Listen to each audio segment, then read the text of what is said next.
Hey, what's up, filmmakers? It's the Everyday Filmmakers podcast back at you. I'm your host, Tom Kowalski. And I'm Rachel Janetti. And here we are with Jenna Tooley. Yay! We're so Uh, excited to have you on. yeah, Jenna, Jenna, it's an honor to have you here. How about you introduce yourself? Tell us a bit about what you do and why we invited you on this podcast. Okay. Well, I'm a production designer, mainly for feature films and commercials.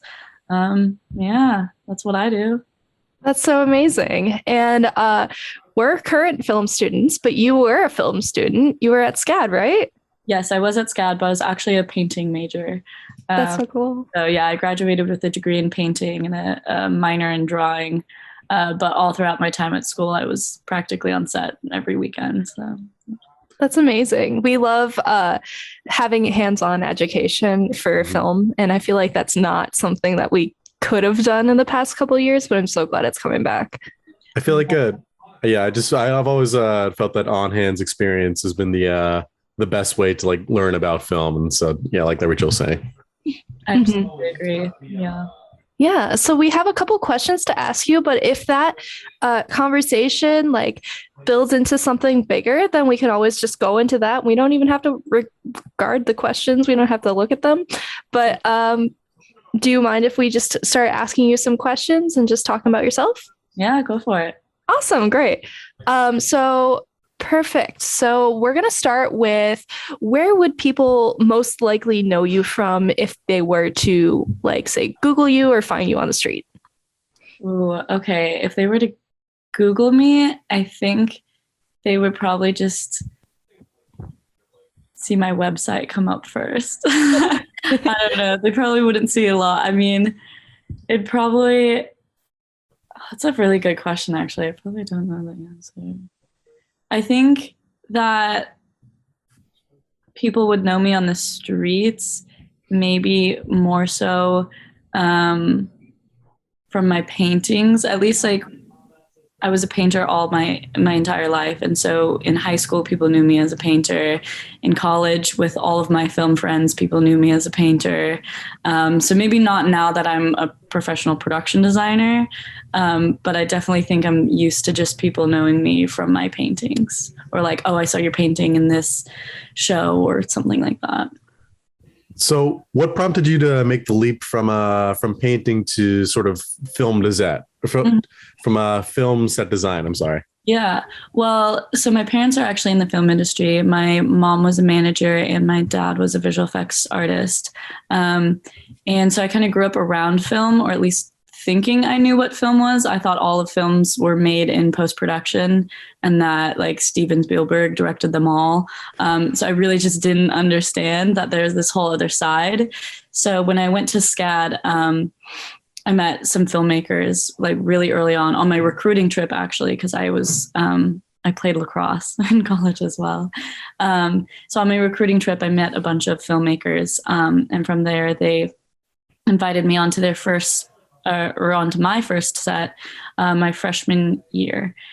And as soon as I walked on, it was a party scene. So we were throwing bottles around and making it look like a mess. And I was like, this is cool. This is a job. I thought that was just so cool. And then from there, I just explored more and more. And I think throughout my time at SCAD, I was very torn. And I really thought that I had to choose one path or the other, or that, I was throwing away, years, over a decade of my painting life to pursue film. And then I just realized I can do it all, and that, sometimes dreams change, and I love film too much. It's like an addiction, you can't stop. So, yeah. I think we're both very familiar with that feeling at this point. Yeah. Yeah, I love that answer. And honestly, what you said there, actually, you said that you thought you had to choose both, but now you realize that you really don't. And what made you come to that realization? I think for a long time, I just tried to put myself into a box of what other people were thinking of me and what I thought I was supposed to be. Everyone at SCAD was very much, you have to specialize. If you're going to make it in the industry, you have to specialize, and you have to get really specific with your training and all of that. And thought that was interesting at first, and I thought that was probably the path I should go on and that I should choose a specialty. And then the more I was researching production design and the more I was reading every interview of every production designer I could find, every single production designer said that the most important thing to learn to be a production designer is to learn everything. And so I was like, if that's part of my job is to learn everything, then why not? Why limit myself, to just one job too? And I think it's important to pull inspiration from everywhere. So I don't want to go down just one path. Right. I've definitely noticed that in like my sort of education, I guess, where at first you want to I feel like everyone wants to specialize, at least in terms of like filmmaking. Everyone wants to specialize in camera work, right? So, but as I've kind of advanced through that path, I've realized that no, you kind of need a little bit of everything, which is why I've kind of hopefully expanded my interests, and I'm glad to see that you've also done that. Yeah, I mean, film's a collaborative team effort. And so if you don't know what your teammates are doing or their jobs at all, or why they have to make the decisions they have to make, then you're not going to be a good team player. It's just really important to know how everything works. And speaking of work, basically, you've done a lot, obviously, because you've been to SCAD and they have a very hands-on department, whether if it's through your friends or just through the program itself. What is the work that you're most proud of at this moment? This moment, it'd probably be everything after SCAD. I love all of everything that I did at SCAD, and I am very appreciative for my time there. There's a few projects that are still probably some of my favorite, even now that I'm a professional. We did a set in college called The Fray. It was a short film, and we basically built an entire village out of garbage that we had picked up on the street and built it in our director's side yard. And then basically Cake Boss moved it from the side yard to the location. And it was this massive build. And it was just so cool seeing all of my friends from college coming together and making something so large scale. And then now I would say that my most proud I think I've ever been was actually my first feature, because it was my first feature, Wholly Irresistible. And then besides that, most recently, I just worked on a project called Crooked Trees Gonna Give Me Wings in Savannah. And I just think it's my favorite thing I've ever designed. And it's premiering at Tribecca this June. And it was just so much fun all the way through, and everyone was so kind. And the set, I got so lucky. Every time I went out shopping, it was every item was speaking to me, and it was I was finding it I was meant to be. It just came together perfectly. So. That's awesome. That's amazing. You love to see it when the universe just kind of gives you a helping hand and that sort of stuff. Yeah. What did you say the name of that one is called again? Crooked Trees Gonna Give Me Wings. Do you want to go a bit more into that? Who's the director maybe? And what else did you have involved in that film? Let's see. So the director, her name is Cara. She's the most wonderful, amazing person. And our DP was named Ollie, all female department heads, which was also incredible. Love to see it. Always love to see it. And it's a project through Hillman Grad Productions, 271 Films, and Indeed, the job searching app. And so they have a initiative called Rising Voices. And out of thousands of applicants, I believe 10 are chosen to be made and then premiere at Tribecca. And I saw a listing, I think on Facebook, and I reached out, and then they immediately got back to me. And in our first meeting, we all were this is meant to be. We all were just we have to work together. And it was an incredible experience that I just happened to be. I was in LA at the time working on a feature. And so right as soon as I wrapped designing that feature, I flew to Atlanta, packed all my stuff, and then drove down to Savannah. And then I drove right back to Atlanta, and now I'm right back in Savannah. So, Yeah, that's amazing. You are so accomplished for someone so young, and you're so talented. It blows me away. Like whenever you post about your paintings and stuff and the new things that you do, I'm always like, "Ah, I aspire to be like you, honestly." And as a woman in film, as a fellow woman in film, you mentioned that you had all female heads of departments for that one film that you worked on. That's premiering at Tribecca, which is huge. Can you talk about like your experience as a woman in film and representation on set as a woman? Yeah. I mean, what a big topic. I'm very passionate about it, so I have so much to say. I think originally, when I was brought on to my very first film in SCAD, I was brought on because they thought I was pretty. And so I got on the set and I was just hanging out. I didn't have any real responsibilities. Again, I said I was throwing bottles around. It's pretty much what I did the whole time. But I was soaking it all in because I knew that I was more than just, there to be there.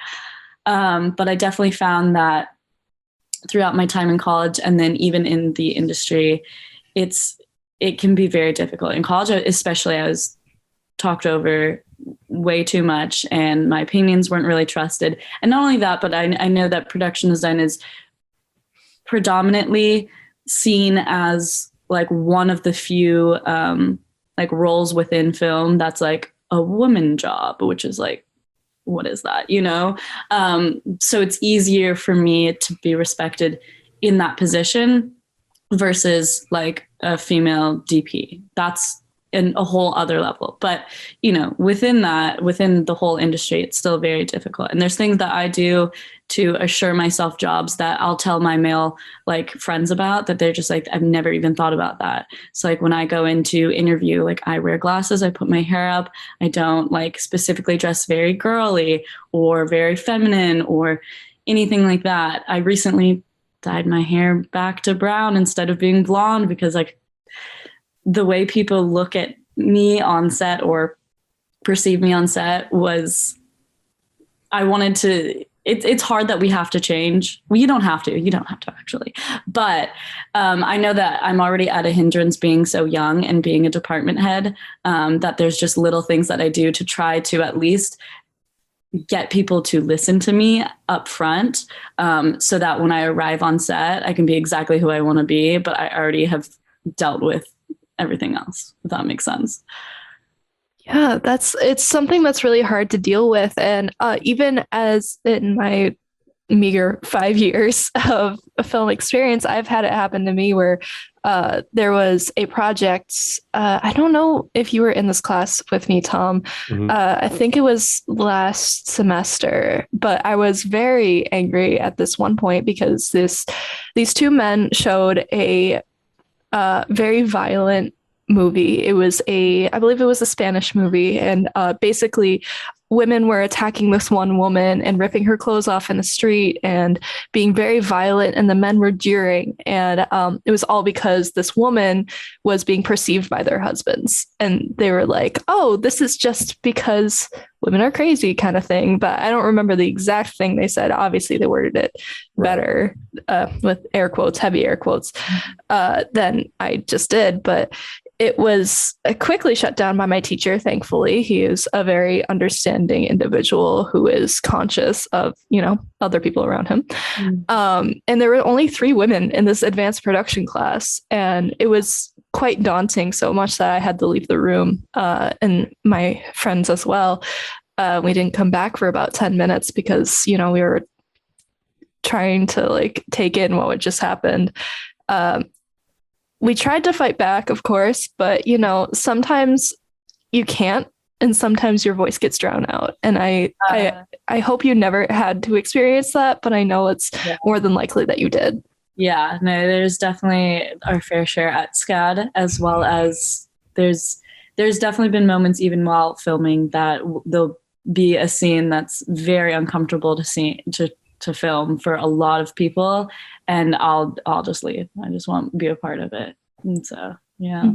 So I did want to ask, as the man here, as a guy, as a fella, what do you think, and this goes to both of you, what do you think that we as men could potentially do on set to make it a more welcoming experience, and just like in the entire like film industry as a whole, which I know is a very male dominated field generally, and is historically unwelcoming to women. So what do you think could be done better, I guess? I think men just need to give space for women, allow space for them, amplify their voices, support them. I think there's I told this to pretty much everyone I went to college with. I asked them, if you were looking at a female DP and a male DP and they had the exact same qualifications, exact same work, like, who would you hire?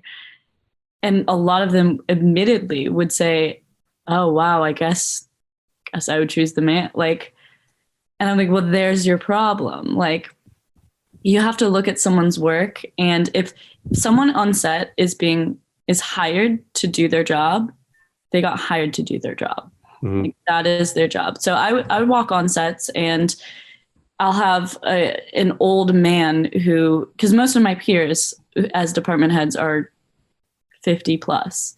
I'm really out of the, general, so I'm very different than most of them. And I'll walk on and I'll say, this is what needs to, or I'll be doing my job. This is what needs to happen. And an old man will come up and be like, mansplaining how to do my job to me or how I should do it better.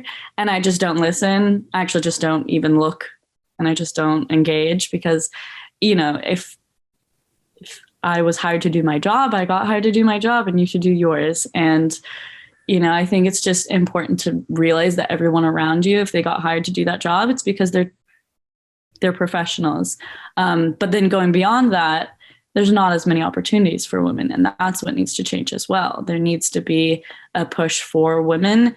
And, it doesn't have to, there's so many ways about it, but it just needs, at every single level, going all the way down to film school, and it just needs equal opportunity, because the only way it'll be equal is if the opportunities are equal. And that's where I think the big gap is. The talent's all there. There's equally as many women in film school than there are men in film school. There's actually more females in film school statistically. I think it's like 51% or 52%, whereas the amount of women hired after film school drops down to like 30.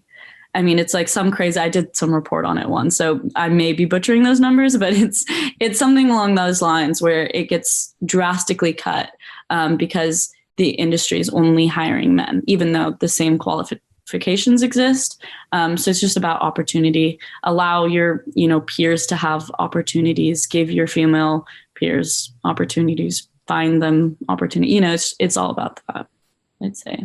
Mm-hmm. I would say something similar, because you guys, as people who are starting in a place with an advantage, whether you like it or not, you're starting with an advantage. We have to work often 30 times harder than you to prove that we are able to be there, that we are eligible to be there, that we are worthy of being there. And even after we're hired, we have to, in their minds, often the older people, the veterans on set, we have to keep proving that we're worthy of being there. And so if we make one mistake or we drop the ball for 1 second, which men do as well, we're often punished more, and the blame is often put on us, even if we didn't have a whole fault in it. I know that there are stories of women who were blamed for entire mishaps, even though it wasn't their fault. So it's just hard, because we have to constantly meet the standards and exceed them for male validation, which is, there's underlying misogyny where it's like, yeah, we took a chance on hiring a woman. Oh, they messed up. They're done. Right. We shouldn't have done it. When that's not the case, and going back to you just said that, we have to work probably sometimes twice as hard. That's like me putting on glasses and you know, dressing a certain way. And it's all these steps that I have to think about because I know it will help me even the playing field. You know, it's not something I want to do, or I'm not trying to change me or change anything, but it's like, that's what I have to do at this point, so that hopefully when I, you know, fully, you know, get to a fantastic place in the industry, then I can change that for everyone else that comes below, you know, after me. So right. I mean, I've worked with plenty of women, like even just in my my university experience, like who I'm like, I mean, yeah, like just Rachel, I feel like is like significantly more qualified than me in almost every single way in terms of filmmaking. And it just like, it doesn't make sense from even a logistical standpoint to like hire someone like me over her for the same position, because she's been doing this for 5 years and she's got her own company and I'm just some schmuck with a camera. I mean, you can focus the camera. I can focus the camera. Let me tell you, I do. Sometimes I do autofocus. Maybe. Who's the judge? But our film project was in focus for the most part. That's good. That's all because of me, baby. Yeah. So that was a pretty deep conversation that we just had, and I love that. I love the back and forth here, and I love that we just kind of like, I don't know, words. Yeah, so much to talk about there. I could keep going for years. So Jenna, you did mention before, like you had bigger aspirations, I guess. What would be like your ideal position in terms of like what you want to do on a film set, or even like in a job in general? Yeah. I mean, quite frankly, I'm doing it, which is really cool on a smaller scale. I want to be doing larger films, but I mean, I'm a production designer and I pay my rent, I pay all my taxes, you know, everything. My salary is from production design, takes up all of my time. You know, I'm never searching for work. I'm always getting offers, and I have to turn down more offers than I take, which is, you know, a crazy position to be in at this young. It's just, lucky. Yeah, I mean, it's crazy, you know, and it happened out of nowhere. And once your name gets out there, it gets out there, and then your portfolio builds and your connections have connections and your connections have connections and connections. And it's just this whole network. And so it's crazy. But I think my next goal and my end goal is to just, you know, work on not even necessarily bigger films, but films that inspire me. I'm always just looking for the next one to inspire me. Sometimes I take jobs that I'm not as inspired by, because at the end of the day, it's still a job and we have to pay rent. And I think the important thing to look at each film, you can learn. I mean, you can obviously learn so much from every job, but each job will provide you at least one thing that will help you get your next one. So you meet maybe one producer who pulls you on to shoot something else, or you meet one person in your own department who you're like, I can never not work with them again. And you're always just, you know, building that. And so I'd say I just want to be inspired by the work. And I do definitely want to do some bigger films. I've only stayed within like tier 0 to 1. So, or micro to macro. I don't really know the difference, but you know, under 5 million is what I've worked with. So I'd love to expand upon that. Yeah. That's fantastic. I love your drive. And it's really, I think our audience is going to be very inspired by your drive as well. But for you, like, what were the steps that you took? I know it's not one size fits all, but like in your experience, what were the steps that you took to get where you are right now? Yeah. Well, I definitely think I've worked very hard. I think there's a mix of everything. I do think I've had some luck, like every person in the film industry needs to make it, have some luck. But also one thing that I think that they don't teach in film school, and I think they taught a bit more in my fine arts degree, was business and management. And being my own manager, I'm very good at it. And that's what's, I think, gotten me to where I am. So my portfolio, my website, I've been working on it for years and years and years. I keep it updated, like the most updated. I'm on a bunch of different sites. that push my name out there. So Production Hub staffing me up. Mandy, I keep my profiles updated at all times. I never put the year I graduate because I never want people to know how old I am. That's clever. Yeah. So, I don't put my birth date or any of that. What years of experience, I add on the school years and anything that can cheat it, because I know I'm qualified for the job, but I just need people to take the chance on me. And now, all those qualifications that I used to kind of fudge, I have, and I can keep kind of fudging the next level until I get there. My dad always taught me, like, say you can and then learn it. Like if you're asked in an interview, like, can you do this? Say yes, and then learn it before you have to do it. And that's kind of been my motto. But yeah, I've just been really good at managing myself and reaching out to people, or really just keeping up with the people that reach out to me, and providing, replacements if I can't do the job, so that they know that, I have a network. It's just a lot of that, really. And I think that's what got me pretty far. And then also not having the fear of failing. You just have to kind of be brave in the face. I actually was going to be a gallery curator in San Francisco. I had signed a contract to work at Restoration Hardware. I was going to give up film. This was right after I graduated, pretty much, or a year after actually. And so I had signed basically film away.